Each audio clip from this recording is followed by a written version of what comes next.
again the chairman of the Republican Study Committee. He's Congressman Kevin Hern.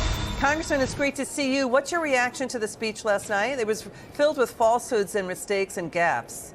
Well, I think one of the biggest ones, thanks first for having me, but I think the big one is that there is no Republican in Washington, D.C., in the House of Representatives or the Senate that wants to cut the benefits for the seniors on Social Security and Medicare. It's just a falsehood. That's a lie. And you saw when he said, well, let's all work together, every Republican in that room stood up together and said, we need to protect these benefits. The people have worked a lifetime for these benefits, and they should be protected. As a matter of fact, Liz, the only person in Washington, D.C. that we know of right now that's cutting those is Joe Biden. He's cut $4.7 billion out of Medicare Advantage, a program of Medicare that's got about 48% of all Medicare eligible citizens taking that up. And he wants to cut $4.7 billion out of it because he doesn't like that it's a free market approach, and he wants to get more people back on the government Medicare. Let's show it again. The Senator Biden, when he was a senator, he repeatedly said yes, free spending on Social Security, Medicare, Medicaid, and VA benefits to cut the deficits. He talked about that in 1975, through the 90s, through 2007 when he ran for president, through 2018 he talked about it. Well, what's going on here is his audio doesn't match his video. We've seen those bad movies where that doesn't line up, and we saw that time and time again last night. This is just one example of that. He talked about the southern border, 70,000 people dying a year. It's really well over $100,000. The only person that's changed the border policies, as Sarah Sanders said last night, has been this president. He's changed the policies, and we've seen almost 5 million people across the southern border. Fentanyl is raging in our country. He criticized the energy companies last night.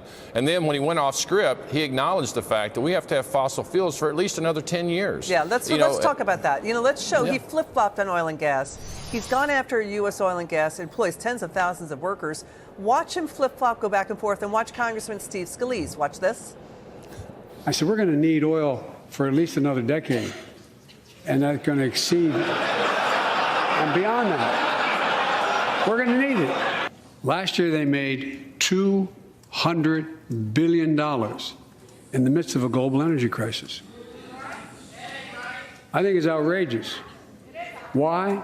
They invested too little of that profit to increase domestic production. In fact, it's the Green New Deal. It's the policies that he was bragging about that are killing American jobs in manufacturing. He shut down American energy. All of his climate czars are flying around in private jets to places like Davos, telling you to sit at home and drive in your electric vehicle by yourself with 3 masks on. People are fed up with this lunacy. Listen, you're going to have to mine the entire planet to get all the metals they need for electric car batteries. By the way, it was $196 billion, not to be fussy, but for the big five. They reinvested $80 billion out of that profit, and they sent back $100 billion in stock buybacks and dividends. So when you hear the president talk as he did last night, what was your reaction? Well, again, he's out of touch with America. Americans at home at their kitchen table are having to make decisions on how they pay for gas for their car, food for their table, how they pay for energy for their home. And this president's out there sending hundreds of billions of dollars around the world to places like Iran and Venezuela for our oil. He's crushing our energy industry and then criticizing it because of bad policy. We need to get back to permitting reform where our energy companies see a future here.